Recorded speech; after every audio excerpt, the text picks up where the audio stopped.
ድሮ አንድ ቀበሌ ላይ አንድ ሌባ ይገኛል፣ ብርቅ ነው። ሁለትም ይኖራል፣ ምንም አይደለም። ሶስትም ሌባ ሊኖር ይችላል። ጤነኛ ሰው የምንለይበት ነው። እከሌ እኮ የከሌ ልጅ እኮ ደህና ነው የምንልበት ነው። ድፍን ቀበሌ ሌባ ይሆናል። እንዲህ ያለ ጊዜ ወይኔ አሰፋ ስንት ልሰበርልህ ልሰንጠርልህ ብለሽ እጅሽ እንዳላገባሽኝ ዛሬ እንዴት ትሬ ቀን አለፈብኝና እኔን ጣል አድርገሽ ልጄ ማለት ጀመርሽ። እኔ አስተድሮም ሆነ አሁን አመሌ አንድ ነው። ተይ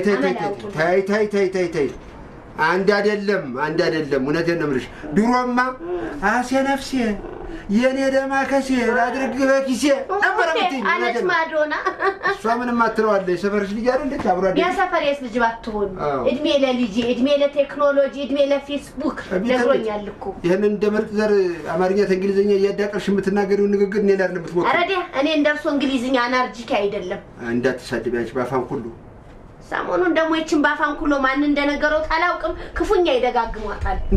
ለኔ ነው ለኔ ነው አታቂማ ውጭና ጠይቂ። አባቱ ነኝ ቹቾ ካፕሬቶ አዚኖ ዲስክራዚያቶ ልሻለሁ። ለስድቡማ በአማርኛም የሚደርስ ቦታ የለም። ተሽሞታል።